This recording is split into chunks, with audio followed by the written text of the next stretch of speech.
आइए क्लास 10 अध्याय 11 हम आज स्टार्ट करने जा रहे हैं। अभी तक हमने 1 से 10 अध्याय तक पढ़ चुके हैं ना। इसका नाम है व्रतों से संबंधित क्षेत्रफल। व्रत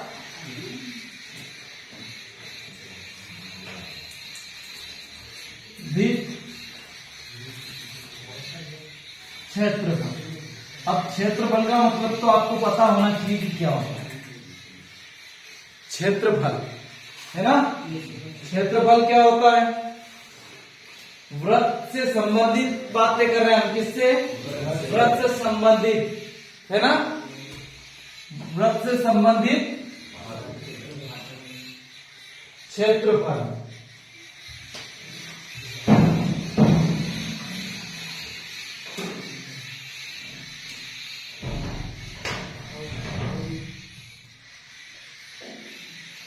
अब क्षेत्रफल हम देखें, वृत्त में भी होता है, एक आयत में भी होता है, त्रिभुज में भी होता है।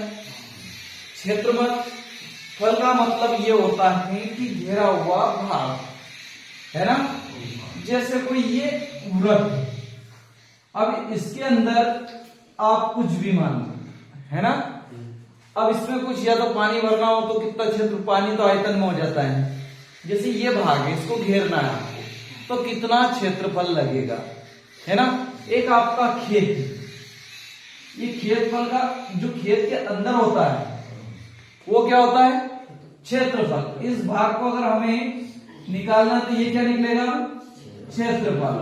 और अगर इसके आसपास की अगर मेड़ या बागर लगाना हो या तार लगाना हो तो क्या हो जाता है? परिमाप हो जाता है। क्या हो जाता है? परिमाप। और इसके अंदर अगर काम करना हो आपको तो क्या हो जाएगा? क्षेत्रफल है ना। अगर इसके आसपास चलेंगे तो परिमाप ही निकलेगा बस है ना।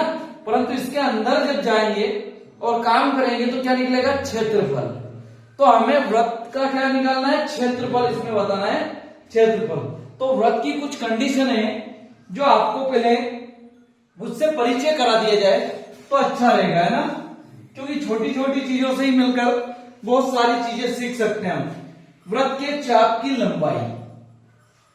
पहला है आपके पास व्रत के। अब व्रत के बारे में हमने अध्याय 10 में पढ़ चुके हैं कि व्रत होता क्या है ना। त्रिज्या क्या होती है। तो व्रत के चाप की लंबाई, व्रत के चाप की लंबाई। अब व्रत के चाप की लंबाई क्या है? तो आप देखो, यहां से ध्यान से देखना है। ये एक व्रत है। क्या है? व्रत। अब आप जहां भी प्रकार रखोगे है ना। अब ये व्रत बनता है प्रकार के द्वारा। किसके द्वारा? प्रकार के द्वारा। अब प्रकार एक मूल बिंदु, एक निश्चित दूरी से आसपास हम जैसे यूं घुमाते हैं तो कई सारे चाप काटता है। क्या करता है? कई सारे चाप काटता है। जैसे यहां रखा है तो ये एक चाप यहां काट दिया और एक यहां काट दिया। अगर या तो दीर्घ या लघु चाप है ना। इसमें बहुत सारे चाप से मिलकर एक व्रत बनता है। तो इसमें देखा जाए कि दो चाप कटे कहीं ना कहीं। ये केंद्र है, इस केंद्र से चाप कटे तो कहीं ना कहीं दो चाप काट दें हम तो ये देखें कि चलो ये चाप काट दिया हमने। क्या कर दिया? ये चाप काट दिया। चाप ऐसे ही करता है ना। ये ऐसे बराबर ले लो और ये हो गया चाप। अब ये हो गई व्रत की त्रिज्या है। अब ये कितने भागों में डिवाइड हो गया? दो भागों में।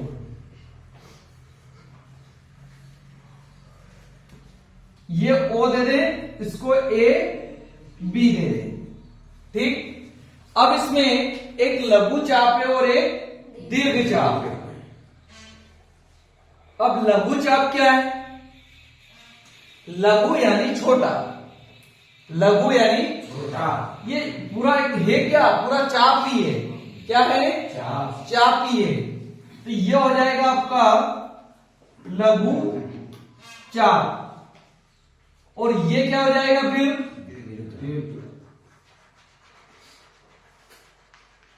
दीर्घ 4। ये हो गया आपका दीर्घ 4। ये पहला चाप और ये दूसरा चाप।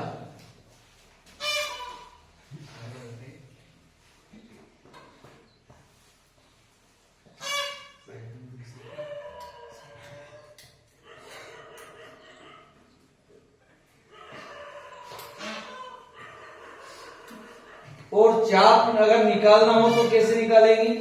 तो चाप का सूत्र होता है हमारा चाप बराबर थीटा बटा 360 थीटा बटा 360 इंटू 2 पाई आर, है ना। अब इसमें क्या क्या है? थीटा कोई कोण है जैसे ये मान, है ना। ये पूरा का पूरा क्या है? 360 क्या है? 360। अब 360 आप क्रिकेट से सभी अच्छे संबंध रखते हो क्योंकि आप सभी को ज्यादा पसंद है, तो आपने दो ही नाम सुने होंगे, एक डिविलियर्स, एक सूर्य कुमार यादव, है ना, जो बोलते हैं कि 360 पर खेलता है, 360 डिग्री यानी चारों तरफ मारता है। मान लो क्या करता है? चारों तरफ खेलना। अब ये 360 क्या होगा? 360 ही है ना पूरा। अब इसमें ये पूरा का पूरा क्या है? 360। अब जो चाप काटा उसका कोण 2 पाई और ये क्या है? त्रिज्या। अब जब चाप कटेगा तो उसकी त्रिज्या तो लेंगे ही लेंगे, बस इससे क्या निकल जाएगी? चाप। वृत्त के त्रिज्य खंड का क्षेत्रफल। अगला है वृत्त के त्रिज्य खंड का क्षेत्रफल। अब वृत्त के त्रिज्य खंड का क्षेत्रफल, अब त्रिज्य खंड का मतलब तो ये देखो, ये फिर से वृत्त बनाया हमने, है ना। इसमें क्या है? एक केंद्र है, ये दो त्रिज्या है, इसका हमें क्षेत्रफल निकालना है। किसका निकालना है? इस भाग का। मैंने कहा था ना, ये ए और बी। तो ये क्या है? क्षेत्रफल। क्षेत्रफल किससे निकलेगा? पाई आर स्क्वायर। किससे? पाई आर स्क्वायर। अब इसमें त्रिज्या कितनी है? ओ ए और ओ बी क्या है? ये ओ ए और ये ओ बी, है ना। तो इसका क्या हो जाएगा? ये वृत्त के चाप की लंबाई निकाली हमने। क्या निकाली? वृत्त के चाप की लंबाई, है ना। ये चाप लिखा है मैंने, तो वृत्त के चाप की लंबाई। और ये क्या निकाल रहे हैं? वृत्त का क्षेत्रफल। क्षेत्रफल निकलेगा पाई आर स्क्वायर से। याद रखना किससे? पाई आर स्क्वायर से। तो यहां क्या आ जाएगा? थीटा बटा 360 इंटू पाई आर स्क्वायर। क्या हो जाएगा यहां? स्क्वायर। अब यहां पर डेफिनेशन लिख सकते हो, त्रिज्यखंड किसे कहते हैं?